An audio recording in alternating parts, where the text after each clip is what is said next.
Hello दोस्तों, तो आज हम स्टार्ट करने जा रहे हैं हमारे सीरीज़ का जो सीरीज़ का नाम है जावा इंटरव्यू टॉप 50 क्वेश्चंस। तो उसका पार्ट 2 हम शुरू करने जा रहे हैं।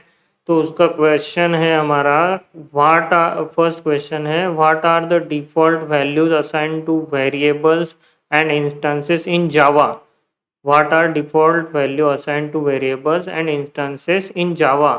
तो देखिए दोस्तों, एक्चुअली क्या होता है जब हम कोई वेरिएबल्स किसी क्लास के अंदर जावा में बनाते हैं तो हमें उसे पहले तो इनिशियलाइज करना पड़ता है। अगर हम इनिशियलाइज नहीं करते उस क्लास में वेरिएबल्स तो वो देता है हमको एरर, कंपाइलेशन टाइम एरर।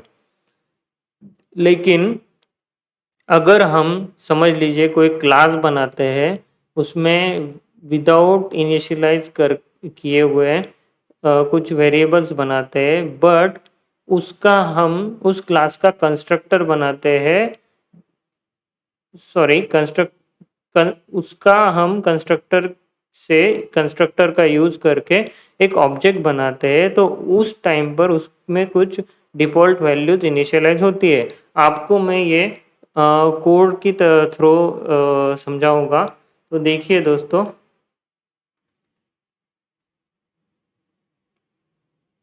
यहाँ पर हम देख सकते हैं कि हमारा एक क्लास है माई क्लास, जिसमें हमारे 4 वेरिएबल्स हैं, int value, double value, string value, Boolean value, और जो कि हमने प्रीवियस वीडियो में भी देखा था। और हम यहाँ पर उसका एक क्लास बना रहे हैं। देखिए, हमने इसे इनिशियलाइज नहीं किया है, लेकिन हम इसका एक ऑब्जेक्ट जब बना रहे हैं तो उस ऑब्जेक्ट बनाने के टाइम में एक्चुअली क्या हो रहा है, उस ऑब्जेक्ट बनाने के टाइम में इसमें हमको वैल्यूज़ मिल रहे हैं, इसमें वैल्यू स्टोर हो जा रहे हैं। वो डिफ़ॉल्ट वैल्यूज़ है, और वो डिफ़ॉल्ट वैल्यूज़ क्या रहते हैं?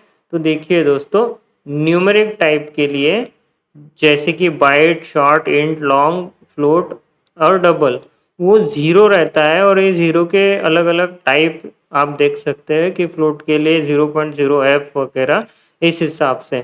कैरेक्टर टाइप के लिए देखिए, ये कैरेक्टर जो है, ये ये हमारा कैरेक्टर जो कि नल कैरेक्टर है वो सेट होता है। अगर हम कोई यहाँ पर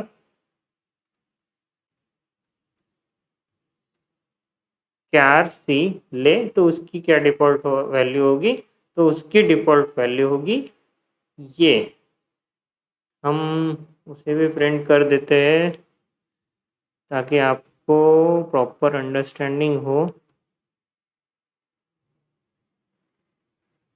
ओके, तो ये अभी बूलियन के लिए क्या रहता है? तो बूलियन वैल्यू अगर कोई है तो उसके लिए हमारे इसमें फॉल्स रहता है। और रेफरेंस ऑब्जेक्ट मीन्स कैसा? कोई क्लासेस, ऑब्जेक्ट ओरिएंटेड प्रोग्रामिंग का जो मेन कंसेप्ट है क्लासेस बनाना, वो क्लासेस जैसे बने हुए रहते हैं उन ऑब्जेक्ट को कहते हैं reference object. Like string, array list, custom classes जो हम कोई बना ले, या फिर ये माई क्लास है, ये भी एक कस्टम क्लास है। तो ये सारी चीज़ें क्या है? ये है रेफरेंस टाइप्स। तो रेफरेंस टाइप्स ऑब्जेक्ट्स, तो इसकी वैल्यू आती है नल। तो अभी देख सकते हैं, हम इनको प्रिंट करके देखते हैं, मेन क्लास चला के देखते हैं। तो रन करेंगे हम मेन क्लास, तो यहाँ पर हमें वैल्यूज़ मिल गई। एक सेकेंड, सॉरी, मैंने यहाँ पे एक वैल्यू पुराने इसमें डाली थी।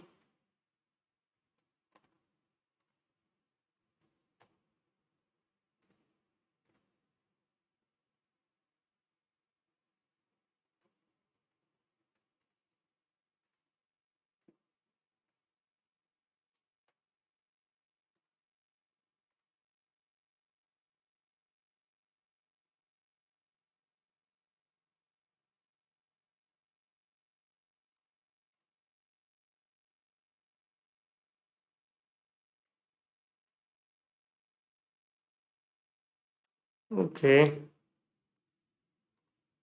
मैं एक्चुअली आपको दिखाने वाला था वो नल कैसे आता है, लेकिन उसके लिए हमें वो अलग से क्लास बना के ट्राई करना पड़ेगा।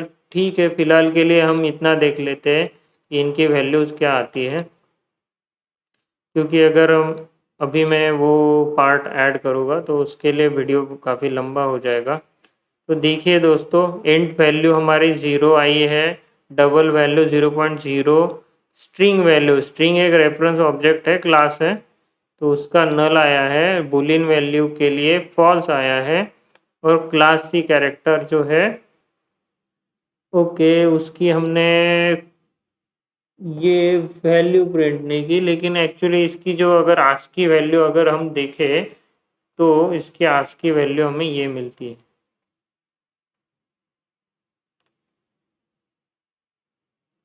अभी इसको आस्की में कन्वर्ट करने का मुझे ठीक से याद नहीं आ रहा है, वो हम अगले एक आधे वीडियो में देख लेंगे दोस्तों। तो बढ़ते हैं, लेकिन आपको समझ आया होगा इसकी आस्की वैल्यू हमको क्या मिलेगी। ओके, तो ये चीज़ है, हम इसे कैसे एक्सप्लेन कर सकते हैं। There are no default values assign to the variables in Java, we need to initialize the value before using it, otherwise it will throw a compilation error of variable might not be initialized. But for instance, if we create the object, then the default value will be initialized by the default constructor depending on the data type. If it is a reference, then it will be assigned to null. If it is a numeric, then it will be assigned to 0.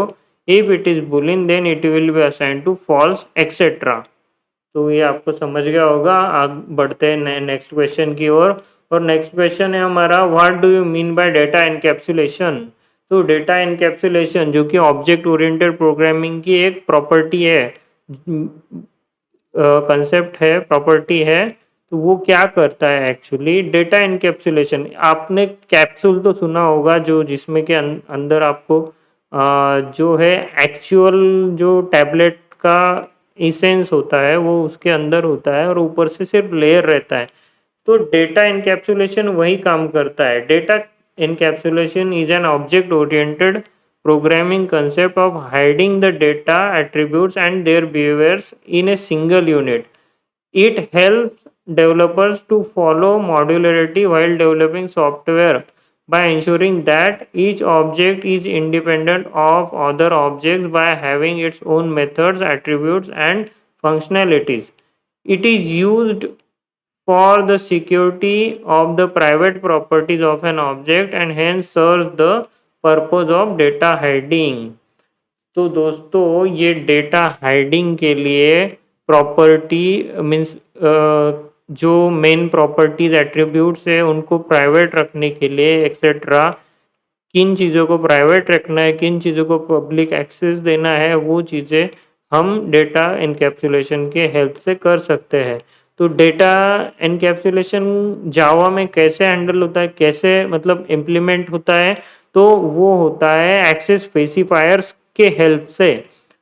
तो access specifiers कौन से हैं, private, protected, public, ये तीन हमारे access specifiers है। तो जल्दी चलते हैं हम कोडिंग प्रोग्रामिंग की ओर और समझते हैं कि ये प्रोग्रामिंग में एक्चुअली इम्प्लीमेंट कैसे हो रहा है। तो देखिए दोस्तों, यहाँ पर हमको डेटा इनकैप्सुलेशन का हमारा क्लास बनाया है। हमने 3 वेरिएबल्स बनाए हैं जो कि अलग अलग एक्सेस स्पेसिफायर से बने हैं, जिनका जो प्राइवेट, पब्लिक और प्रोटेक्टेड जो प्रॉपर्टीज़ है हाइडिंग वगैरह करने की, वो अलग अलग हैं। तो यहाँ पर हम देख सकते हैं कि जो पहले आप ये समझ लीजिए, प्राइवेट जो होता है वो क्लास के अंदर ही कॉल हो सकता है, क्लास के बाहर इसे हम यूज़ या कॉल नहीं कर सकते। पब्लिक होता है वो एनीवेयर हम कॉल कर सकते, क्लास के बाहर कर सकते, पैकेज के बाहर कर सकते, कहीं पे भी कॉल, उसको direct call means direct access कर सकते हैं। और प्रोटेक्टेड जो होता है, प्रोटेक्टेड जो है वो सेम पैकेज में के अंदर हम यूज़ कर सकते हैं लेकिन क्लास के बाहर यूज़ कर सकते हैं। अभी क्लास के बाहर मीन्स कैसे, अभी हम देखते हैं। तो हम यहाँ पे एक हमारा कॉमन क्लास है जो डेमोज परफॉर्म के लिए हमने बनाया है और इसमें हम एक मेन मेथड बनाते हैं। मेन मेथड में हम क्या करते हैं, डेटा एनकैप्सुलेशन का क्लास बना लेते हैं। ओके, हमारा क्लास बन गया। अभी हम क्या करते हैं, एस आउट करना चाहते हैं data encapsulation dot another name. तो अभी आप यहाँ देख सकते हैं इन्होंने अनदर नेम पब्लिक दिया है। नेम ओके, हम तीनों को ट्राई करते हैं।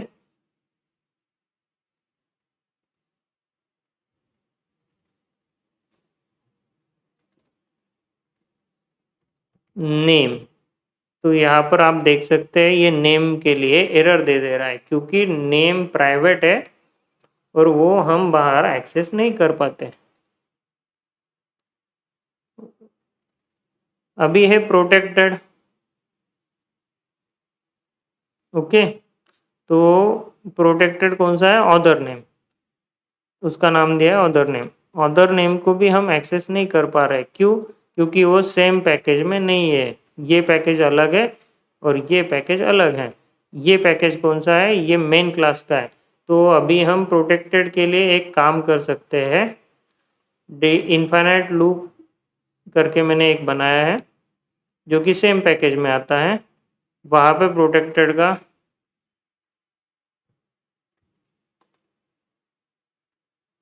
चलिए आपको ये कंफ्यूज हो जाएगा, डेटा इनकैप्सुलेशन है।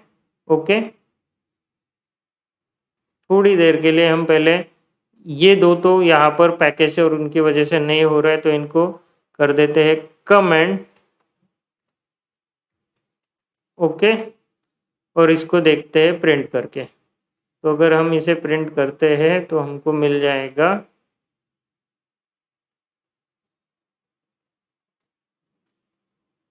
नल वैल्यू जो कि डिफ़ॉल्ट है। इसमें हम कुछ वैल्यू कुछ नाम रख भी सकते हैं।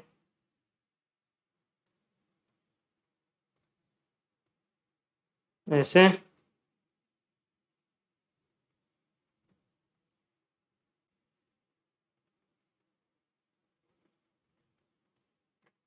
ओके,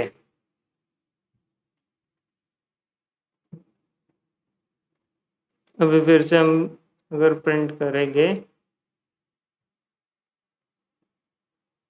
तो हमें मिल गए उसकी वैल्यू। अभी दोस्तों अभी हम क्या करेंगे, हम करेंगे एक काम, इसको डालेंगे सेम पैकेज में, रिफैक्टर। अभी इसका पैकेज तो सेम हो गया है क्योंकि मैंने इसे उसी पैकेज में डाल दिया। तो हमें प्रोटेक्टेड वाला जो है उसका एक्सेस मिल गया क्योंकि सेम पैकेज में है। देखिए दो चीज़ें प्रिंट होके आ गए, ये प्रोटेक्टेड और पब्लिक और प्रोटेक्टेड। लेकिन हम नेम को जो कि प्राइवेट है उसे बाहर से एक्सेस नहीं कर सकते। उसे एक्सेस करना है तो हमें सिर्फ यहीं पे एक्सेस करना होगा, S out this dot name. तो भैया हमको नेम दे दो। वो नेम हमको कहाँ मिलेगा, सिर्फ यही मिलेगा। कुछ तो मेरे से फट गया कोड, क्या फटा? ओके, ये स्टैटिक क्लास है। स्टैटिक क्लास में विदाउट ऑब्जेक्ट बनाए हम यूज़ नहीं कर सकते। तो डेटा कैम हमारे पास इसका ऑब्जेक्ट है बना हुआ, हम इसी को यूज़ करते हैं उधर भी, इधर भी, उधर भी, सब जगह।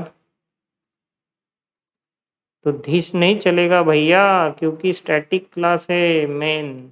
वो स्टैटिक क्या होता है वगैरह वो आपको मेरे नेक्स्ट वीडियोस में पता ही चल जाएगा अगर आपको आप अवेयर नहीं हो।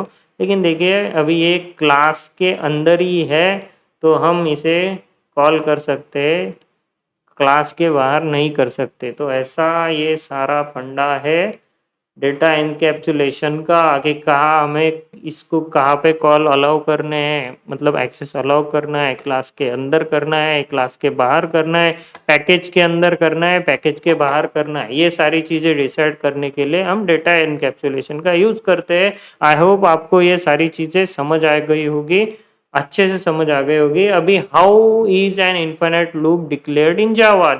जावा में इन्फिनिट लूप बनाने के कितने तरीके हैं क्या तरीके हैं? तो देखिए हमको जावा में इनफिनिट लूप बनाने के 3 तरीके हैं, फॉर लूप से, व्हाइल लूप से, डू व्हाइल लूप से। ये 3 तरीके हम अब देखेंगे। तो ये है मेरा इनफिनिट लूप के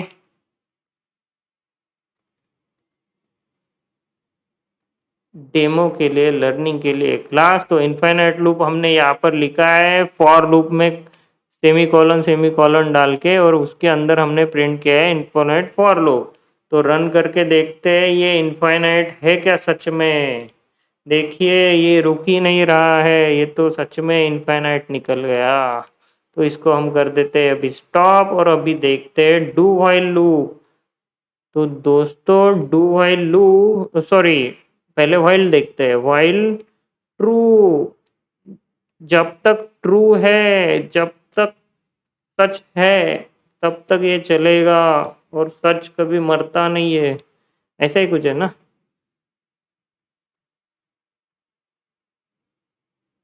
इनफाइनाइट, इनफानाइट व्हाइल लूप।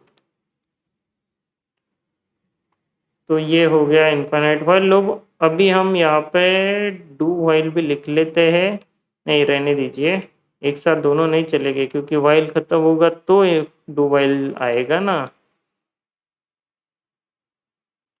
ये हो गया इनफाइनाइट व्हाइल लूप, और सिमिलरली हम इसको करते हैं कमेंट और लगाते हैं डू व्हाइल लूप। तो डू, क्या डू करना है व्हाइल तक एस आउट में। हमने पूरा कॉपी करना चाहिए था, है ना। ठीक है, क्या है करे, गरीब आदमी है, कभी कभी गलती हो जाती है। ये व्हाइल का पूरा कंप्लीट नहीं हुआ, व्हाइल ट्रू डाल दिया, और ये हमारा डू व्हाइल लूप हो गया, और इसको रन कर दिया। और ये infinite, okay.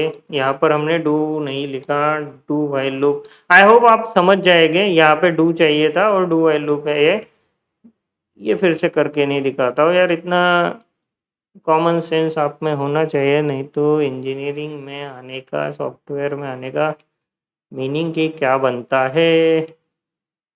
How is infinite loop is declare. Okay, बढ़ते नेक्स्ट क्वेश्चन की ओर। और नेक्स्ट क्वेश्चन है हमारा, briefly explain the concept of constructor overloading. Constructor overloading क्या है भैया? तो कंस्ट्रक्टर ओवरलोडिंग क्या होता है कि क्रिएटिंग मल्टीपल करंट।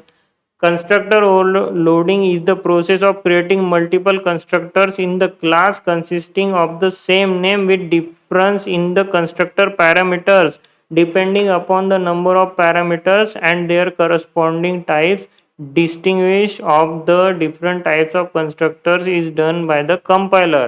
एक काम कौन करता है उसमें डिफरेंशिएट करने का? कंपाइलर करता है। कंस्ट्रक्टर क्या होता है? डिफरेंट पैरामीटर से बनने वाले कंस्ट्रक्टर्स। तो कंस्ट्रक्टर ओवरलोडिंग का डेमो है अपने पास, अपन देखते हैं। इसमें क्या है, एक नेम है, एक एज है, ये दो वेरिएबल्स है। और यहाँ पर मैंने बनाया है एक कंस्ट्रक्टर जो कि दो पैरामीटर, दो आर्ग्यूमेंट लेता है। एक दूसरा कंस्ट्रक्टर जो सिर्फ नेम पैरामीटर लेता है। और ये अल्ट इंसर्ट किया, कंस्ट्रक्टर लिया, और ये लिया तीसरा जो अलग वाला पैरामीटर लेता है। ऐसे 3 कंस्ट्रक्टर हमारे बन गए। और हम चलते हैं अभी हमारे कॉमन वाले, common class, common man class demo something, क्या नाम दिया है क्या मालूम, उसमें। और इसमें बनाते हैं हम ये पुराना कोड, पुराना कच्चा चिट्ठा साफ करके नया वाला कंस्ट्रक्टर ओवरलोडिंग का नया कच्चा चिट्ठा खोलते हैं। इज इक्वल टू न्यू, ये क्लास डिक्लेरेशन का अपना चालू है। इसमें हम पहले में देते हैं, पहला कंस्ट्रक्टर बनाते हैं नेम वाला, तो नेम दूंगा मैं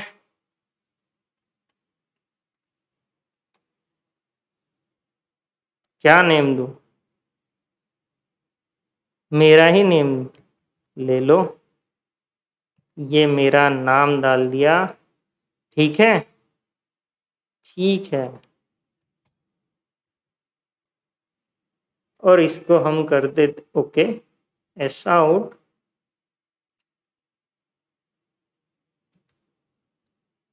नेम। और अगर यहाँ पे हम एज प्रिंट करेंगे तो एज की डिफ़ॉल्ट वैल्यू जाएगी, क्योंकि हमने उसमें वैल्यू सेट नहीं किया है। तो अभी अब हम इतना पार्ट करके देखते हैं।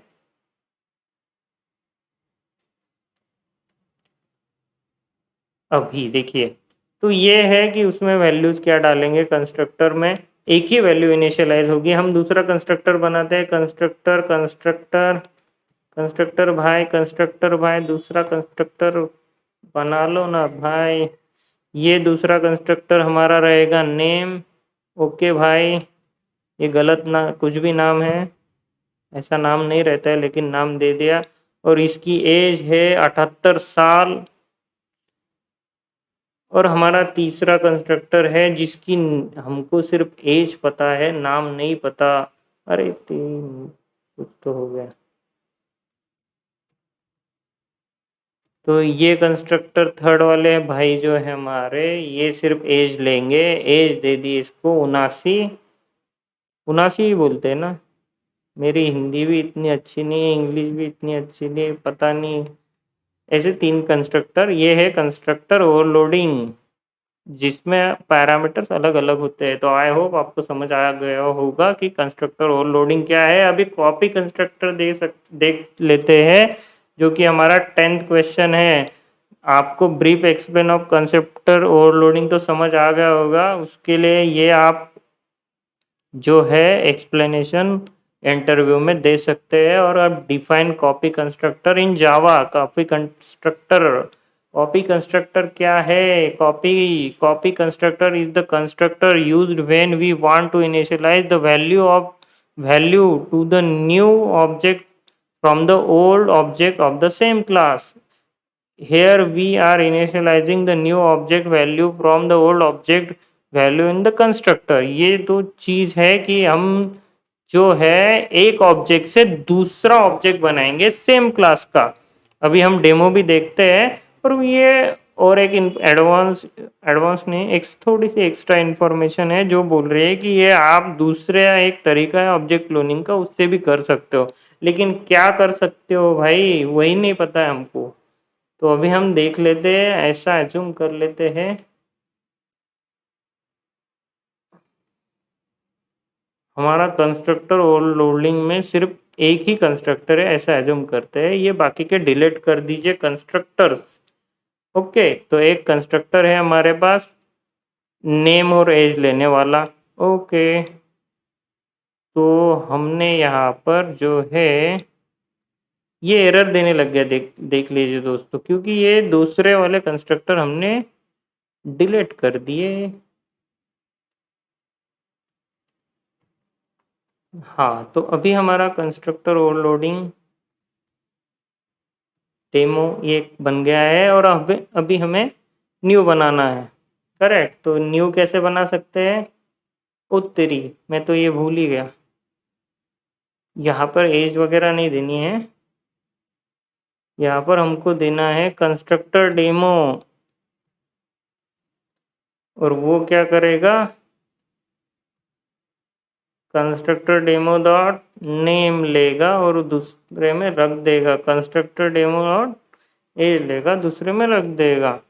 ये हो गया। अभी यहाँ पे हमने एक, हे भगवान, कुछ ना कुछ बच जा रहा है। अल्ट इंसर्ट कंस्ट्रक्टर,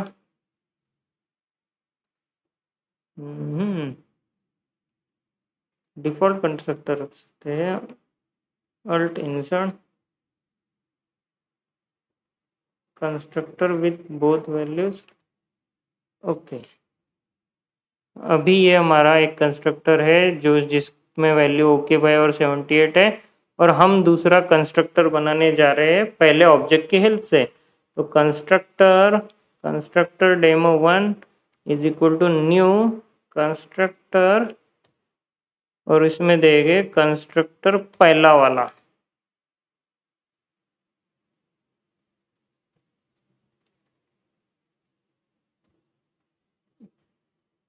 और अगर अभी हम एस आउट करेंगे कंस्ट्रक्टर डेमो 1 डॉट नेम, तो ये क्या देगा? ओके भाई देना चाहिए इसने, क्योंकि हमने पहले वाला का ही कॉपी इसमें डाला है ना। देखो ओके भाई ही दिया। आप समझ रहे हो? डेमो 1 बनाया जिसमें वैल्यूज दिए, और डेमो 2 का उसका कॉपी बनाया और उसमें सिर्फ वो डाल दिया। लेकिन यहाँ पे अगर हम कंस्ट्रक्टर डाल रहे हैं तो वैसा कंस्ट्रक्टर हमको, सॉरी, इसमें अगर ये ऑब्जेक्ट हम डाल रहे हैं इस कंस्ट्रक्टर में, तो वैसा हमको कंस्ट्रक्टर बना के रखना पड़ेगा। तो ये ऐसे बनाते हैं उसको। ये हो गया कॉपी कंस्ट्रक्टर। बहुत टाइम खा लिया मैंने आपका, लेकिन आशा करता हूँ कि आपके कंसेप्ट क्लियर हुए होगी, आपको अच्छे से समझा होगा कि ये क्या क्या चीज़ है। और इसी के साथ मैं आज का वीडियो यहाँ पर एंड करता हूँ। Please like share and subscribe.